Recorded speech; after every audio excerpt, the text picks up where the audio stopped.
그 질문을 던지는 것이 아니고 성경 전체에 대해서 던져야 할 가장 기본적이면서도 중요한 질문이에요. 뭐죠? 하나님은 어떤 분이신가? 내게 주는 교훈은 무엇인가?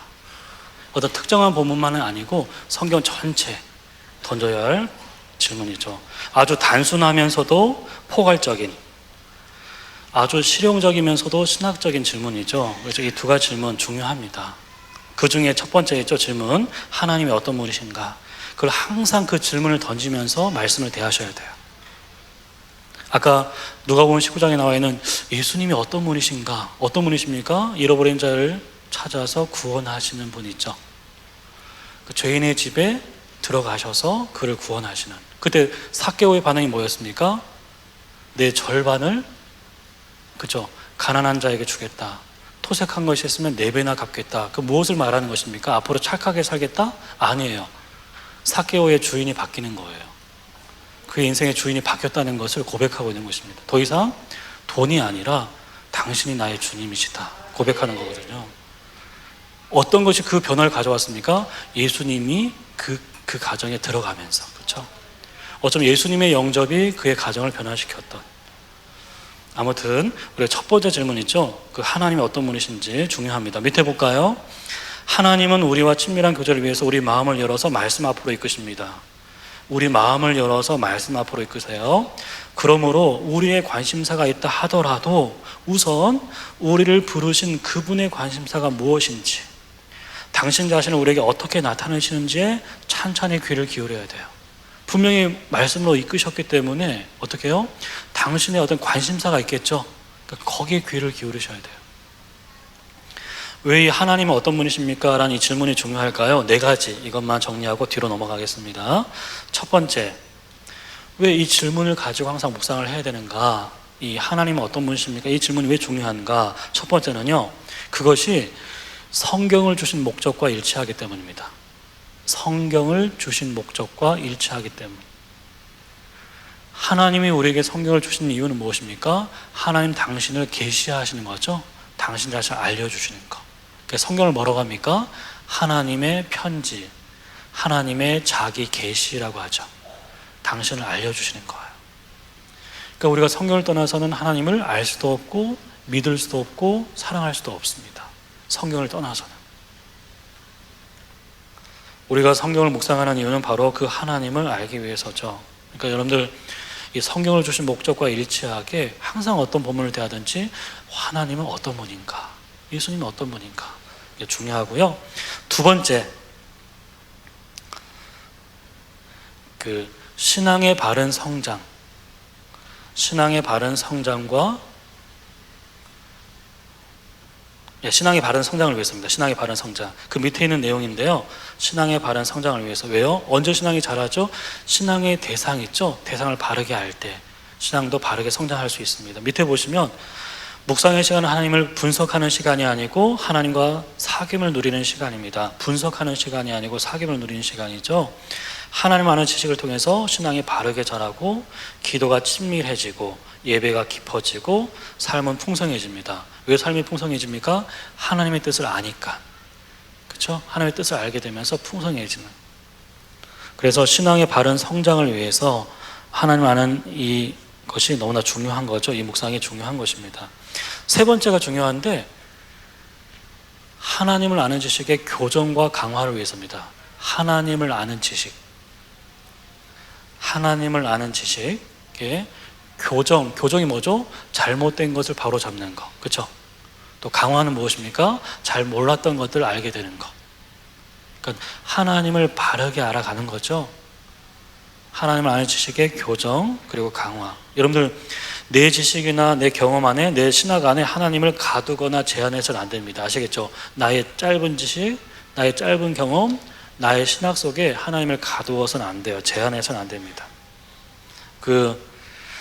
옛날에 제가 중등부 사역을 했었어요. 한 5년 정도 서문교회에서 했었는데 예배 시간대 한 번도 결석하지 않고 지각하지 않고 말씀을 어떻게 해요? 우리는 이제 그 통독도 시켰고 설교 노트도 시켰고 큐티도 했거든요. 아이들이 대단하지 않습니까? 제가 설교를 한 45분 50분을 했어요. 중등부 설교인데 근데 그거를 노트하는 거예요. 아이들이 노트하고 주중에 성경을 통독하게 했고 또 큐티를 했어요. 그 아이들이 처음에는 이 컴플레인을 많이 점점 좋아져가지고 졸업할 때는 고등부에서 완전 달라진 거예요. 애들이 너무 많이 해서 고등부 교사들이 찾아와서 너무 고맙다고, 아이들이 예배 태도가 너무 좋다고 그렇게 우리 중등부 교사들 막 칭찬했었는데, 격려했었는데, 근데 그 중에 한 아이가 거의 FM처럼 신앙생활하는 아이가 있었어요. 그래서 저희들은 교사들도 속았어요. 이 아이가 신앙이 너무 좋은 줄 알고. 나중에 알고 보니까 아빠 집사님이 너무 엄한 거예요.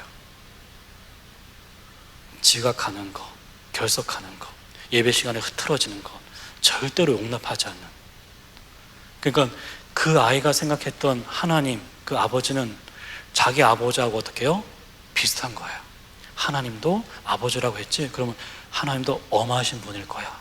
내가 주일날 한 번 안 나오면 나를 벌을 주실 분이야. 내가 예배 시간 딴짓하면 분명히 나에게 벌 주실 거야. 그러니까 얘가 FM대로 하는데 신앙이 진짜는 아니었죠. 나중에 10계명 강의 설교를 들으면서 아이가 깨졌어요. 하나님이 인격적인 분이라는 것을 알게 되면서 아이가 막 우는 거예요. 막 울었어요. 너무 경직되게 신앙생활을 했거든요. 항상 빈틈없이 너무 굳어져 있는 상태에서 그 아이가 자유한 거예요. 자유. 왜요? 하나님을 오해하니까. 하나님을 오해하니까. 그래서 여러분들, 이 하나님을 나눠주시게 그런 바로 잡는 거 있죠? 그러기 위해서는 항상 이 질문을 던져야 돼요. 그러니까 내가 만든 하나님은 우상이거든요. 성경이 말하는 하나님을 우리가 믿어야 됩니다. 내가 만든 하나님이 아니라 성경이 말하는 하나님을 믿어야 돼요. 그러기 위해서는 항상 이 질문을 던져야 된다는 것. 마지막 네 번째는 뭐냐면 자기중심적인 영성에서 벗어나는 길입니다. 자기중심적 영성에서 벗어나기 위해서. 자기중심적 영성에서 벗어나는. 항상 말씀을 볼 때 내 필요 있죠? 내 만족, 여기만 계속 어떻게 찾다 보면 자기중심적인 신앙이 공고해집니다. 근데 질문을 내게 필요한 어떤 말씀이 아니고 하나님이 어떤 분이신지 찾아가게 되면 신앙이 어떻게 해요? 자기중심적인 어떤 그 집요한 신앙에서 벗어날 수 있어요. 여러분들, 하나님이 나를 위해 존재하는 것이 아니고 내가 그분을 위해 존재한다는 거 아십니까? 나의 행복보다 더 중요한 가치는 하나님의 영광이에요. 근데 우리는 그걸 항상 바꾸게 생각하죠. 하나님은 항상 나를 위해서 존재하는 것처럼. 아닌데 내가 그분을 위해 존재하는 건데, 나의 행복이 하나님의 영광보다 더 우선적인 가치를 두면 안 되거든요. 그러니까 그런 것들이 언제 바뀝니까? 하나님을 알아가면서 바뀌는 거예요. 그래서 이 질문이 중요한 것입니다. 자, 그리고 나서 여러분들 볼까요? 26페이지 한번 가보겠습니다. 26페이지.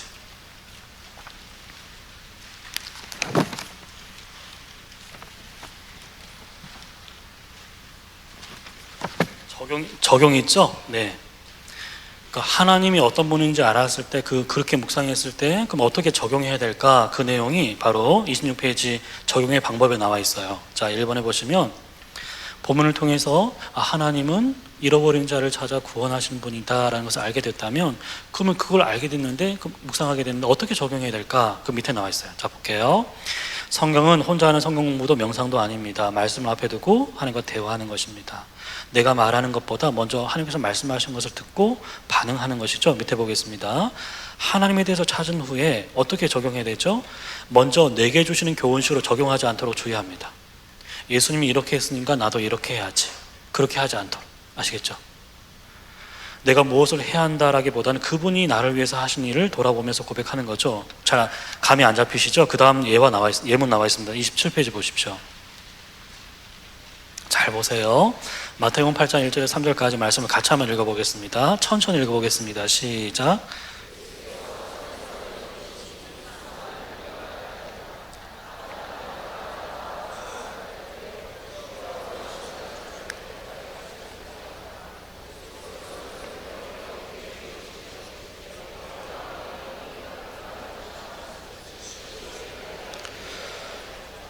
네, 3절에 보시면 예수님이 나병 환자를 고치실 때 어떻게 합니까? 손을 내밀어 그에게 대시면서, 그쵸, 고치시죠? 그냥 말씀만으로도 치유하실 수 있는데 그 부정한 사람의 몸에 손을 대시잖아요. 그러니까 예수님의 이 행동을 통해서 예수님이 어떤 분인지를 우리가 묵상할 수 있어야 되는데, 옆에 한번 보십시오. 3절 말씀에 밑줄을 끊고 나서 밑에 그 예수님이 어떤 분인지 알게 된 거예요. 자, 볼게요. 나병 환자에게 손을 대면 고치십니다. 부정 환자에게 손을 대면 부정하게 된다는 것을 정결법을 어기는 것인데 율법을 초월한 사랑이고 긍휼이었어요. 율법을 초월한 그런 긍휼이었죠. 세상에서, 성전에서, 심지어 가정에서 소외된 그를 불쌍히 여기신 겁니다. 그분의 긍휼에서 처음부터 제외된 사람은 아무도 없음을 알았습니다. 여러분들, 이 마지막 적용 있죠? 마지막 이 묵상의 내용은 이 앞에 있는 중3 친구가 했던 내용이에요. 아까 삭개오 있죠? 이야기하면서 그 예수님의 그 구원에서 제외되지 않았다는 것을 이 친구도 이야기하는데, 자, 그래서 적용입니다. 예수님이 어떤 분인지 알았습니다. 그 다음에 적용을 어떻게 합니까? 기도죠. 자, 볼게요. 1번. 예수님이 사회에서 소외된 나병 환자를 긍휼히 여기신 것처럼 나도 시리에 빠져있는 누구누구를 긍휼히 돕겠습니다. 이렇게 적용하면 돼요, 안 돼요? 돼요. 근데 이렇게 먼저는 하시면 안 돼요. 먼저 하는 것은 2번입니다. 2번. 자, 볼게요. 예수님이 그렇게 했으니까 나도 그렇게 하겠습니다 하는 것은 첫 번째 적용해야 할 것이 아니고 두 번째 가서 하셔야 돼요. 첫 번째는 어떻게 됩니까? 내가 찾는 나병 환자가 누구지가 아니고 내가 나병 환자였다는 사실을 고백하는 거예요. 자, 밑에 보십시오. 제가 얼마나 부정한지를 알고 있습니다. 하지만 그런 저를 부정하다고 추하다고 멀리하지 않으시고 정결케 하신 주님께 감사합니다. 그 죄로 인해서 무감각했던 제 마음도 주님의 은혜로 회복되어 정결케 마음 주시니 감사합니다. 있죠? 여러분들, 이걸 먼저 하셔야 돼요. 아시겠죠? 이걸 먼저 하고 그 다음에 나도 누굴 도와드릴까요? 있죠? 그 다음에 하는 거예요. 왜냐하면 항상 적용을 내가 뭔가 해야지 하는 적용 쪽으로 가게 되면 어떻게 되는 줄 아십니까? 그게 도덕주의로 빠져요. 도덕주의. 또 하나 율법주의로 빠집니다. 항상 그런 강박증 있죠? 내가 뭔가를 해야 된다는 그 적용주의의 오류에 빠지는 거예요. 그러니까 처음에 적용하실 때는 이 고백이 있죠? 내가 부정한 자였다는 것을 고백하는, 그게 과거이든 현재이든 고백하는 게 먼저예요. 그리고 나서 그럼 내가 누구를 도울까요? 누구를 섬길까요? 그렇게 나가야 됩니다. 아시겠죠? 간단한 것 같지만 너무나 중요한 원리입니다. 자, 밑에 27번의 답만 볼게요. 묵상의 강조점 읽기보다는 기도에 있습니다. 기도.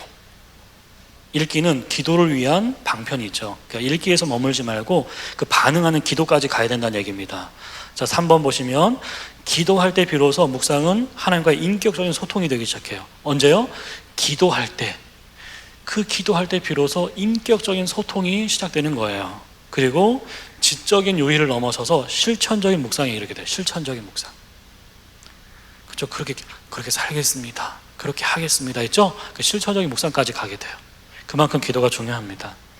그리고 성령은 해석에서 멈추기 쉬운 묵상을 교제의 차원까지, 해석에서 멈추기 쉬운 우리의 묵상을 교제까지 해줍니다. 자, 우리 넘어가서요. 쭉 나와서 28페이지. 자, 아까 그런 고백과 더불어서 또 하나가 순종이 있죠. 이번에 보시면 교훈에 대한 적용은 순종입니다. 실천하는 거죠. 자, 적용이 진리의 발견이나 은혜에 대한 뜨거운 체험도 포함하지만 적용의 생명은 실천에 있습니다. 실천. 아까 실천되지 않은 지식은 어떻게 해요? 나의 내면에 어떤 변화도 일으키지 못한다고 했죠. 주변에 영향을 주지 못하는 실천하는 지식. 실천된 거. 적용의 실천이 없으면 생명력이 약해집니다. 근데 어떻게 적용합니까? 5가지인데 보세요. 처음에 개인적 적용. 뭐죠? 쉬운 말로 하면 먼저 나에게 적용하셔야 돼요. 누군가에게, 남에게 하지 말고 먼저 나에게. 먼저 나에게. 여호와를 악망하라라는 그 메시지를 들었으면 요즘에 내가 하나님을 바라보지 못한 나 자신을 먼저 살피셔야 돼요. 먼저 나에게 하셔야 돼요. 오늘 우리 남편 안 왔는데 우리 남편 어떻게 하지? 그러니까 남에게 하기 전에 먼저 나에게. 그게 중요합니다. 두 번째, 구체적이어야 돼. 구체적. 내가 누구를 도와야지 하지 말고 나도 열심히 기도하는 사람이 되겠습니다. 사랑하는 사람이 되겠습니다. 이렇게 하지 마시고요. 누구를 어떻게 사랑할 것인지까지 쓰셔야 돼요. 아시겠죠? 구체적으로. 그래야 여러분들의 적용을 점검할 수 있어요. 아시겠죠? 그러니까 두루뭉실하게 되면 내가 적용했는지 안 했는지 잘 모르거든요. 근데 내가 누군가를 전도하겠습니다 하면 내가 언제 어디서 누구를 전도하겠습니다 하면 나중에 점검이 가능해요. 그리고 구체적일 필요가 있습니다. 그 다음 밑에 좀 넘어가시면 되고요. 마지막에 우리 3번 적용할 때 주의사항이 있어요. 4가지 꼭 기억했으면 좋겠습니다. 첫 번째, 과욕금지. 뭐죠? 모든 구절을 다 적용하려고 해서는 안 됩니다. 아시겠죠? 모든 구절을 다 적용하려고 하지 마십시오. 또 하나, 오늘 말씀을 반드시 오늘 적용하려고 하는 것도 하면 안 돼요. 아시겠죠? 오늘 말씀을 반드시 오늘 적용해야 되는 강박증 있죠? 거기서 벗어나야 돼요. 오늘 말씀이 한 주 뒤에 적용될 수도 있어요. 그 적용의 상황들을 하나님께서 이끌어주기도 하세요. 그러니까 오늘 말씀 반드시 오늘 적용해야지 그러실 필요는 없습니다. 아시겠죠? 그러니까 모든 구절을 다 적용하려고 하는 욕심, 그리고 오늘 것은 반드시 오늘로 그쵸 지키려고 하는 거 있죠? 그런 것들은 조금 피하실 필요가 있습니다. 너무 과욕을 부리지 않도록. 두 번째, 별표에 둘까요? 비교하지 않기. 다른 사람의 묵상이나 다른 사람의 적용과 비교하지 않는 것. 누가 잘하나 이렇게 비교하지 말고요. 나눔할 때 특별히 나눔할 때 서로 비교하지 않도록. 여러분들의 묵상이 최선의 묵상입니다. 그러니까 기억하시고요. 세 번째, 소심한 버리기. 뭐죠? 내가 이렇게 해석하는 게 맞을까? 이렇게 적용하는 게 맞을까? 맞아요. 여러분들 크게 벗어나지 않습니다. 여러분들 일천번제 아시죠? 옛날 우리 믿음의 선조들이 일천번제를 지켰잖아요. 아까 말씀드렸던 것처럼 어떻게 지켰습니까? 새벽제단 때 계속 1000번, 그렇죠? 1번, 2번 해서 1000번 감사의 예물을 드렸잖아요. 근데 누가 와서 그거 열왕기상 3장 그 말씀 잘못 해석하신 겁니다. 여러분 잘못 헌신하신 거예요. 그렇게 하지 않는다는 얘기예요. 하나님은 우리가 성경을 조금 더 잘못 이해하더라도 그 마음만은 받으시는 거예요. 마음만은. 그 순전한 그 마음, 그 신앙은 받으세요. 얼마든지 용인이 됩니다. 뭐 복음의 결정적인 내용이 아닌 이상은 용인이 돼요. 또 너무 이렇게 의미를 많이 부여하려고 있죠. 하지만 않는다면 용인할 수 있습니다. 그러니까 소심함을 버려야 돼요. 아시겠죠? 마지막 4번째, 기발한 적용을 찾는 사람들 있죠. 남이 안 찾는 거 막 찾으려고 하는 사람들 있죠. 예, 기발한 적용 찾지 마시고 기본에 충실한 적용 찾으시면 됩니다. 기발한 거 말고 기본에 충실한 거, 누구나 다 하는 거. 아시겠죠? 너무 어렵게 찾지 마시고 문제는 실천에 있지 막 기발한 거 찾으려고 하지 마십시오. 그런 것 같아요. 이 내용이 주의할 사항인 거 맞죠? 네. 자, 우리 넘어가서 나눈 이야기만 하고 정리 한번 하겠습니다. 자, 볼까요? 29페이지에 보시면 기록하기 있죠? 별표해 두십시오. 흐릿한 잉크가 또렷한 기억보다 낫다. 우리 자신의 기억을 믿지 말라는 얘기죠? 묵상에 기록할 때 유익한 점이 있어요. 어떻게 해요? 좀 더 집중하여 읽을 수 있고 정리할 수 있고 적용한 내용을 실천에 점검할 수 있고 어떻게 해요? 나눌 때 유익합니다. 왜 나눌 때 유익합니까? 여러분들 나눔할 때 와서 정리하시면 안 돼요. 정리된 걸 가지고 오셔야 돼요. 안 그러면 막 나눔할 때 정리 안 된 얘기 계속 하거든요. 그러지 말고 나눔 오기 전에 정리한 걸 가지고 와서 그걸 나누시면 돼요. 그렇기 때문에 기록이 중요합니다. 기록. 아까 얘기했죠. 기록으로 남지 않은 묵상은 인상으로 끝난다. 잠깐의 인상으로 끝나버려요. 그때 뭘 내가 묵상했지 다 기억나지 않을 수 있습니다. 그러니까 꼭 기록하셔야 되고요. 마지막으로 여러분들 그 30페이지에 보시면 공동체와 함께하는 이 묵상이 있죠. 이것만 이제 하고 좀 마치겠습니다. 여러분들 우리 신명기 6장 말씀 보고요. 자, 보겠습니다. 신명기 6장.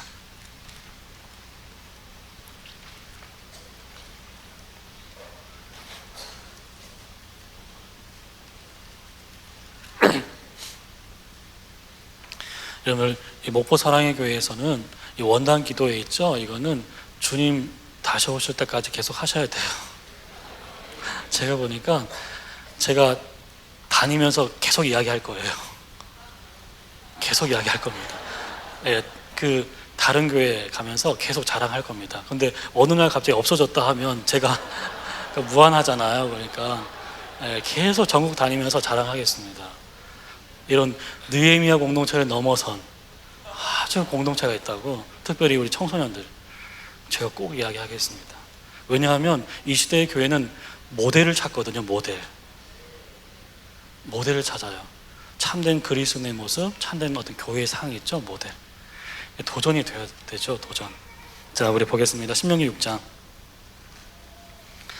그러면 신명기 6장 4절에서 9절까지 말씀을 우리 같이 천천히 한번 읽어보겠습니다. 6장 4절부터 9절까지. 우리 이번에는 우리 아이들만, 우리 중고등부만 읽겠습니다. 4절부터 9절까지 시작.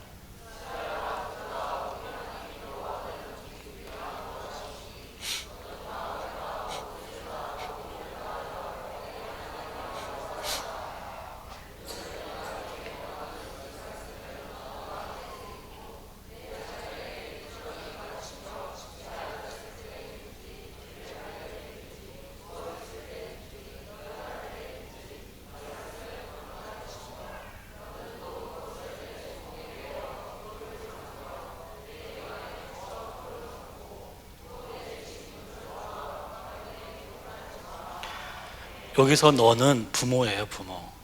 특별히 아버지입니다. 제가 의도적으로 아이들한테 읽으려고 한 거예요. 너는 있죠, 너는. 부모를 향한 메시지죠. 어떻게요? 자녀에게 부지런히 말씀을 가르치는데 집에 앉았을 때든지 길을 갈 때든지 누워있을 때든지 일어날 때든지 때와 장소를 가리지 않고 말씀을 가르치라고. 그렇죠? 아이들이 그걸 듣고 싶어 하는 것 같아요. 예, 부모의 아주 중요한 책임인데, 여러분들 자 주목해 보십시오. 이 신명기 6장 4절에서 이 9절까지의 말씀은요, 여러분들 신명기는 누구에게 주신 말씀입니까? 출애굽한 2세대에게 주신 말씀이에요. 왜? 1세대는 다 죽었잖아요. 여호수아와 갈렙 외에는 광야에서 다 죽었어요. 40년이 지난 이후에 출애굽한 2세대에게 주신 말씀이 신명기입니다. 그 신명기는 3편의 설교로 구성되어 있어요. 이스라엘의 과거, 현재, 미래, 모세의 3편의 설교가 담긴 것이 신명기입니다. 왜 이 신명기 말씀을 그들에게 주셨을까요? 네, 그것은 왜 부모 세대가 광야에서 실패했는가, 왜 광야에서 죽었는가, 그 실패의 이유를 설명하는 것이 신명기예요.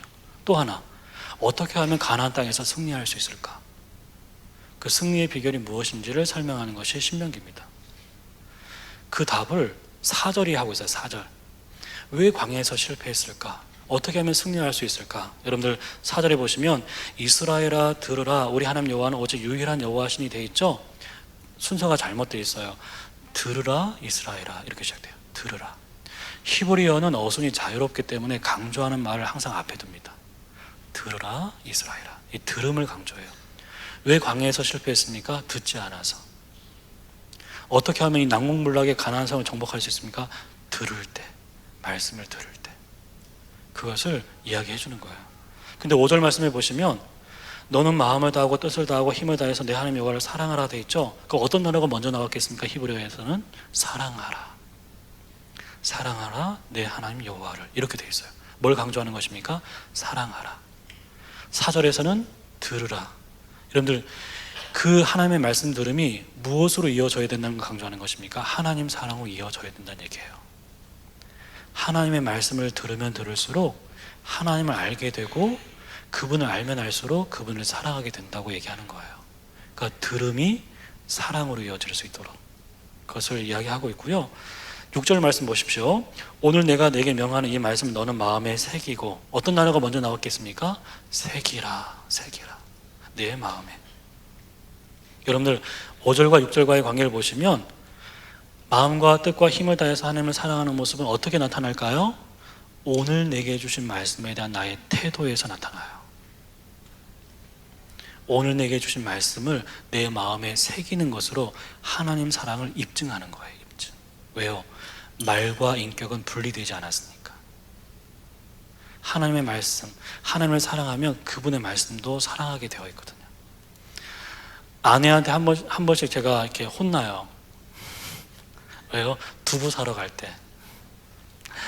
지금도 혼나는데 항상 가면 부침용인지 찌개용인지 몰라요.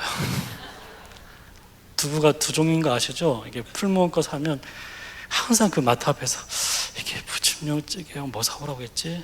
요즘에도 계속 고민합니다. 그리고 전화하기엔 또 전화하면 혼날까 봐 전화도 못 하고요. 그래서 정말 그때 기도가 필요하지 않겠습니까? 기도하기.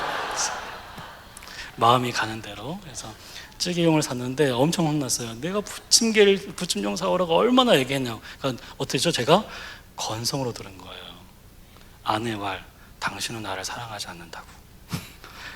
너무 거창하지 않습니까? 이게 두부 한번 잘못 사왔다고 이게 뭐 사랑 운운하니까. 근데 어떻게 받아들인 거죠? 내 말을 무시한 것은 내 인격을 무시한 거. 똑같아요, 하나님도. 예. 하나님 정말 사랑하니?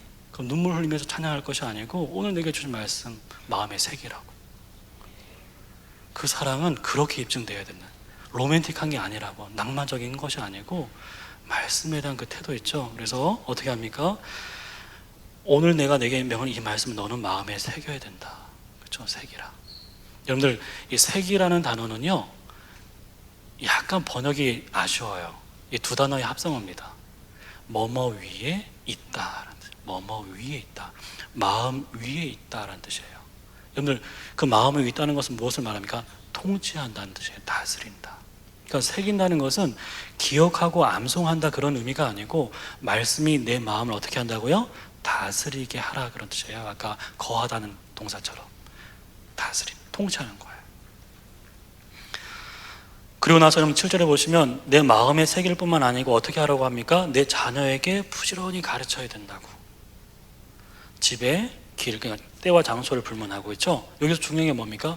부지런함이에요. 부지런함. 탁월함이 아니고 어떻게 해요? 성실함.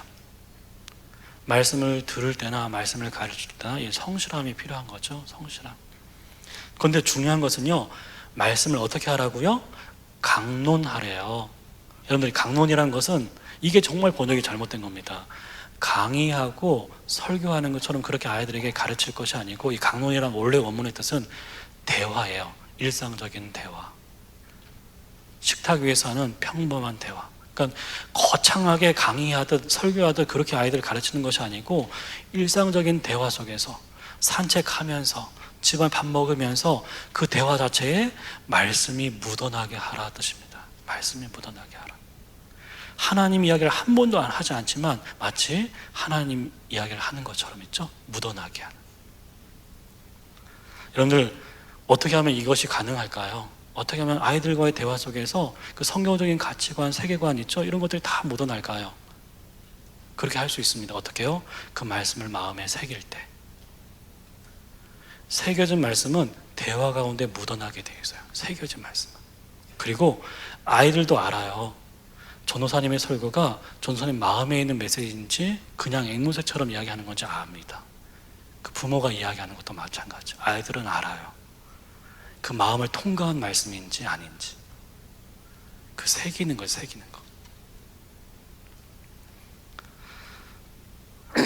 제가 그 더 사랑의 교회 그 용인으로 이사 왔을 때 처음 예배를 그 용인 분당에 있는 많은 교회 가운데 더 사랑의 교회를 갔었거든요. 그때 수지 사랑의 교회인데 12월 31일 날 성구 영신 예배 첫 예배를 그 교회에서 드렸어요. 근데 너무 은혜를 받은 거예요. 누가요? 우리 아내가.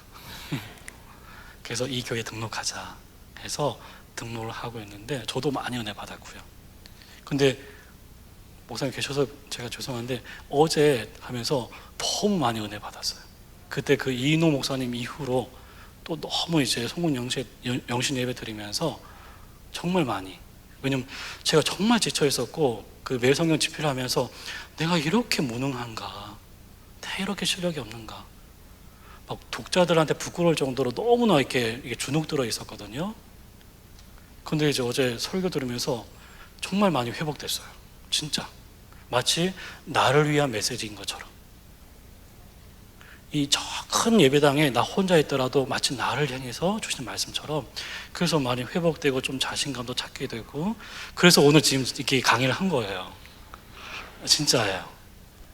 이제 또 올라가면 또 집필 또 이제 마감해야 되는데 예, 많이 힘을 얻고 예. 그러니까 그 인격을 통과한 말씀인지 아닌지 알아요. 들으면 압니다.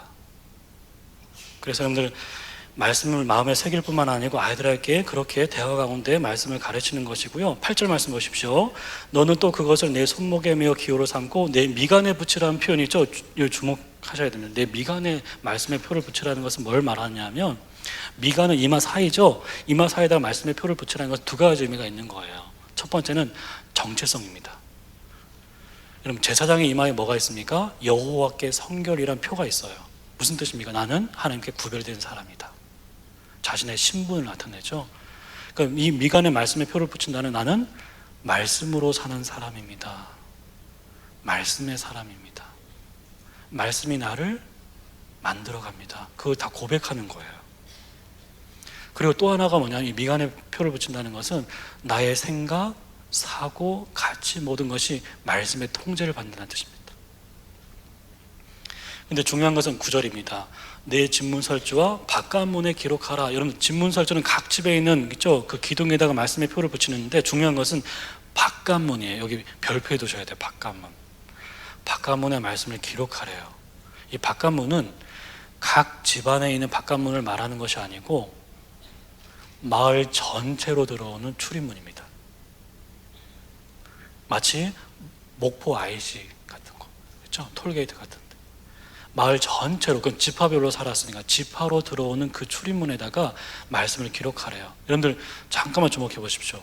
제가 무엇을 말씀드리냐 하면, 점점 말씀이 확대되고 있죠. 한 사람 개인 속에 어떻게 개인의 마음속에 말씀을 새겼죠. 새겨진 말씀이 아이들이나 이웃에게 그 말씀이 가르쳐지죠. 각 집마다 어떻게 말씀을 기록하면서 우리 집이 말씀의 통치를 받기를 원한다고 고백하고 있죠. 그런데 이제 집을 넘어서서 어떻게 되죠? 지파까지, 마을 전체까지. 제가 이 말씀을 드리는 이유는 아까 그거예요. 큐티 마인드에서 시작해서 라이프가 되고, 그렇죠? 큐티하는 삶이 되고, 그것이 어떻게 그런 사람들이 모여서 커뮤니티, 공동체를 이루고, 그 공동체가 어떻게 문화를 이루어가고, 그 문화가 그 지역 전체의 생태계를 만들어가는 거예요. 여러분들, 이 원단 기도에도요, 지금은 여러분 교회가 하시지만 점점 영향을 주면 이 지역 전체이죠, 새해 첫날에 영적인 분위기를 주도할 수 있습니다.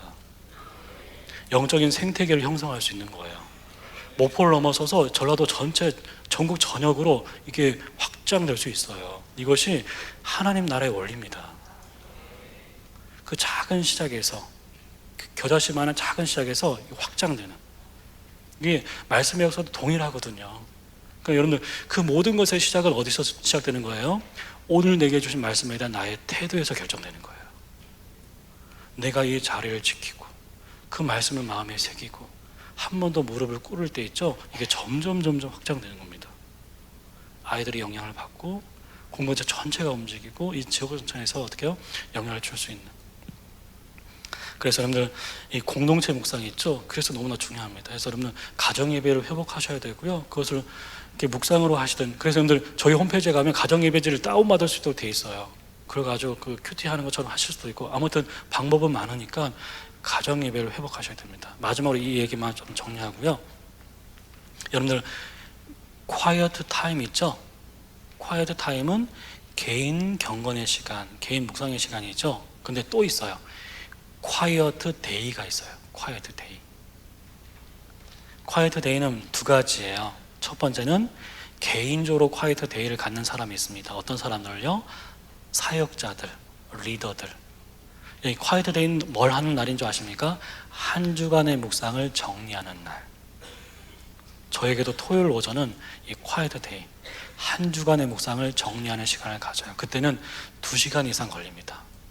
한 주간 동안 말씀으로 나를 어떻게 인도해 오셨는지, 그 기도에 어떻게 응답하셨는지, 또 한 주간 전체의 그 부분 있죠, 그 메시지는 어떤 내용이었는지를 한 주 단위로 정리하는 거예요. 때로는 기도원에 간다든지, 때로는 조용한 장소에 가서 한 주간의 묵상을 정리하는, 그것은 리더에게 필요합니다. 리더에게. 또 콰이트 데이는요, 공동체에게도 필요해요. 그게 뭐죠? 나눔의 날, 말씀을 나누는 날 있죠. 그것을 가정에서의 콰이트 데이는 가정 예배, 그리고 공동체에서는 어떻게 해요? 주일 오후 예배든 주중 예든지 그 콰이트 데이를 가지셔야 돼요. 아시겠죠? 왜냐하면 콰이트 데이가 있을 때 콰이트 타임을 유지할 수 있습니다. 아시겠죠? 콰이트 데이가 있어야 개인적인 콰이트 타임을 계속 할 수 있어요. 쉬운 말로 하면 뭐냐 하면, 빨리 가려면 혼자 가야 돼요. 하지만 멀리 가려면 같이 가야 됩니다. 그러니까 여러분들 이번 이 강의 끝나면 개인적으로만 하려고 하지 마시고 큐티 짝을 찾으셔야 돼요. 이 사람과 내가 좀 큐티를 좀 나눠보고 싶다. 그렇죠? 그게 구역 단위든 셀 단위든 있죠? 그걸 꼭 거기에 충실하셔야 됩니다. 그래서 내가 받은 말씀 나에게서 끝나지 말고 가정에서 가정 예배를 통해서 또 구역에서 구역 있죠? 예배를 통해서 그 나누실 때 해석을 나누시면 안 돼요. 그러면 계속 토론됩니다. 적용을 나누셔야 돼요. 적용. 어떻게 살았는지, 어떻게 살아냈는지. 자, 그래서 자 밑에 한번 볼까요? 답만 좀 달고요. 이런 31페이지 보십시오. 31페이지 보시면 나눔의 순서에다가 별표해 둘까요? 아니, 31페이지 맨 위에 보시면 3번 맨 위에 보시면 그 2번 있죠? 나눔 모임을 만드는데 quiet day를 정하는 거예요. quiet day. 시간을 정하는 것입니다. 여러분들의 정해진 시간이 있겠지만 그 다음에 보시면 쭉 넘어가서 3번에 보시면 나눔의 순서 볼까요? 시작하는 거예요. 시작할 때 짧은 나눔으로 시작하는 거, 한 주간 어떻게 살아왔는지에 대한 짧은 나눔 있죠? 그러니까 잡담하셔야 돼요. 잡담. 이런 잡담이 사람의 마음을 오픈시키는 거 아시죠? 잡담하셔야 돼요. 이렇게 경직된 분위기 풀 수 있도록 그런 짧은 나눔들을 하시고 나서 찬송, 그렇죠? 그 준비된 찬송을 같이 드리고요. 그 다음에 기도하는데 한두 사람이 하거나 어떻게 해요? 전체가 조용히 기도하는 시간을. 그래서 그날 우리에게 말씀해 주시기를 같이 기도하는, 그렇죠? 같이 말씀에 우리의 모든 시선이 고정될 수 있도록 기도하는 그런 기도를 하고요. 성경 읽기, 그날 본문을 함께 읽는 것입니다. 그리고 인도자의 역할이 중요한데 이 내용을 한 5분 정도 정리해 줄 필요가 있어요. 이런 전체 내용이라는 것을 한번 간추려 주고요. 그 다음에 이제 묵상인데 이때는 정리하는 시간이죠. 일정한 시간을 주고 본문 가운데 나왔다는 걸 한번 정리하는 거예요. 자기가 묵상했던 것을 한번 정리할 수 있는 시간을 10분 정도 주는 거예요. 뭘 나눌지를 정리할 수 있는 시간을 주고 나서 나눔, 서로 깨닫고 어떻게 해요? 적용한 말씀을 서로 나누는 거예요. 적용한 말씀을. GBS가 아닙니다. 그렇죠. 그룹 바이블 스터디가 아니고 GQS예요. 그룹 큐티 쉐어링, GQS, GBS가. 그러니까 적용을 나누시는 거예요. 적용을. 그리고 나서 같이 기도하고요. 그 다음에 교제 시간을 가지면서 질문은 교제 시간 때 하시면 돼요. 나눔 시간 때 하는 것이 아니라 질문은 교제 시간 때 그렇게 하시면 되고요. 나눔의 방법 볼까요? 다양한 방법 묵상할 수 있습니다. 밴드를 활용하는 데도 정말 많아요. 밴드, 카톡. 이번 뉴질랜드 코스타 갔다 왔던 우리 그 사역자는 뉴질랜드에 있는 청소년들하고 계속 카톡으로 쉐어링하고 있습니다. 큐티 쉐어링하고 있는데 그렇게 하시면 될 것 같고요. 2번, 자 보세요. 묵상한 성경 본문에 근거해서 말씀과 더불어 적용한 것을 나눈다는 거 기억하시고요. 3번, 한두 사람이 독점하지 않도록, 특별히 인도자들 독점하지 않도록 하셔야 되고요. 4번, 구체적으로 나눠야 됩니다. 5번 별표해 둘까요? 성공한 것만 아니고 실패한 것도 나누셔야 돼요. 한 주간 묵상을 하지 않는다고 해서 그 모임에 불참하지 마시고 그때일수록 나가셔야 돼요. 아시겠죠?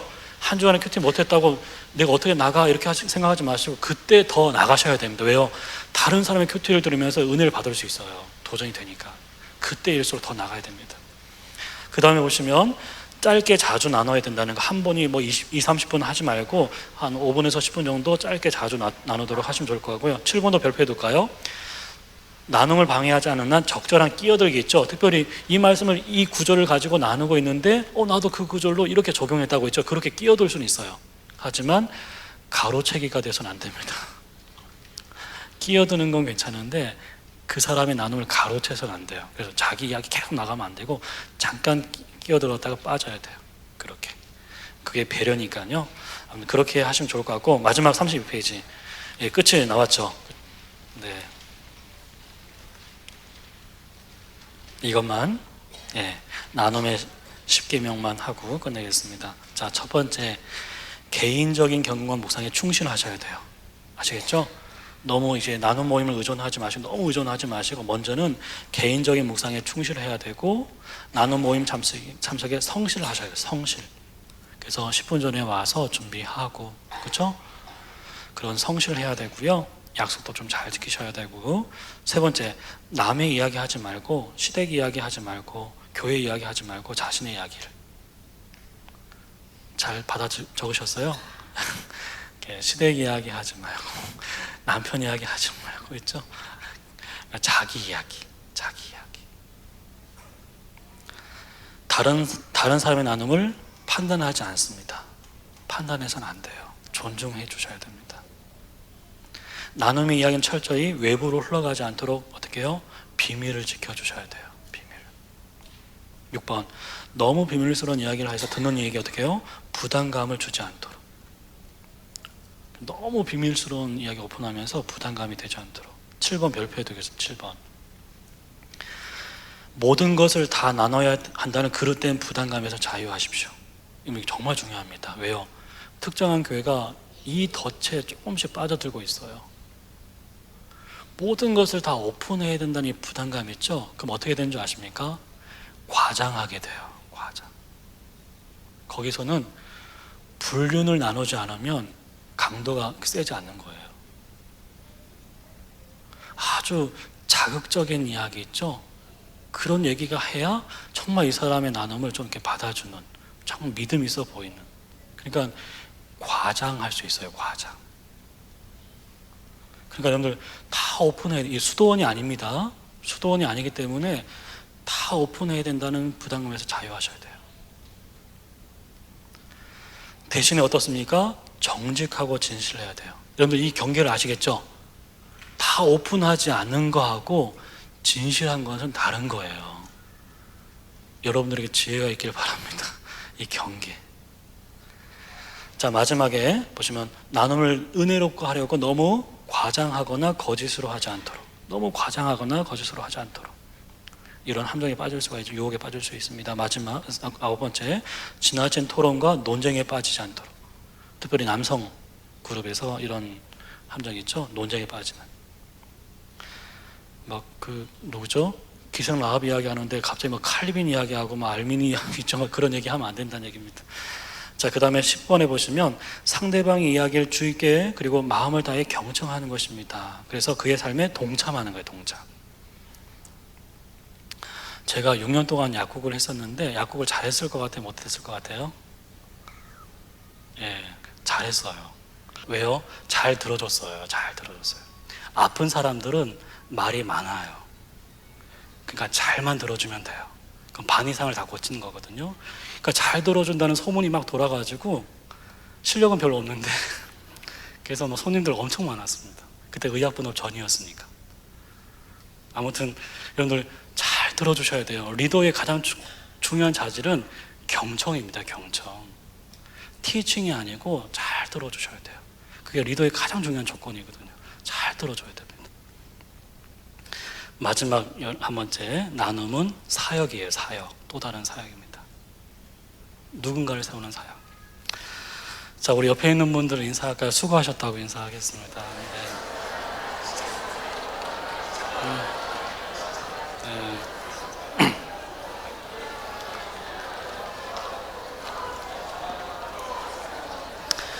네, 제가 정신이 몽롱해가지고 제 이야기 한 겁니다. 정신이 제가 온전했으면 절대 이야기 안 했었는데, 이거는 비밀로 해주시고, 아무튼 수고 많으셨습니다. 기도할까요? 같이 기도하겠습니다. 네. 여러분, 느헤미야 공동체처럼 새해 첫날을 말씀과 함께 시작하려고 했던, 그렇죠? 그 공동체 기억나시죠? 청해서 말씀에 귀를 기울이고, 그 정말 말씀을 펼 때 다 일어서서 그 말씀을 경외하고 그 말씀을 깨달았을 때 다 울었던, 그 말씀에 대해서 인격적인 반응을 보였던 그 공동체 있죠. 저는 목포 사랑의 교회가 이 시대의 느헤미야 공동체가 되었으면 좋겠습니다. 여러분을 통해서 정말 이 시대가 영적으로 다시 살아나고 이 영적인 흐름을 바꾸는 그런 공동체, 이 영적인 지형을 바꿔가는 그런 공동체 있죠. 그런 공동체로 정말 쓰임 받을 수 있도록. 근데 그 모든 그 역사의 시작은 어디입니까? 오늘 내게 주신 말씀에 대한 나의 반응에서 시작되는 겁니다. 오늘 내게 주신 말씀, 나의 반응. 믿음으로 반응하시고 순종으로 반응하시고, 그냥 한 번의 들음으로 끝나지 마시고 한 번의 깨달음으로 끝나지 마시고 그 삶이 될 수 있도록, 그 삶이 될 수 있도록, 그 순종을 통해서 그 말씀이 인격이 되고 신앙이 되고 삶이 되는 경험들을 날마다 할 수 있도록 그래서 나중에 혹시 이 목포 사랑의 교회 소식을 듣게 되면 정말 순종하는 공동체라고, 예배하는 공동체라는 그런 소식 주고받을 수 있도록 그렇게 됐으면 좋겠습니다. 그래서 가정마다 살아나고 교회 공동체가 살아나고 이 지역 전체가 살아나는, 이 시간에 우리 오늘 전체에 있는 말씀들을 생각하시면서, 특별히 신명기 6장 말씀을 생각하면서 우리 목사님 나오실 때까지 우리 같이 한번 기도했으면 좋겠습니다. 기도하겠습니다.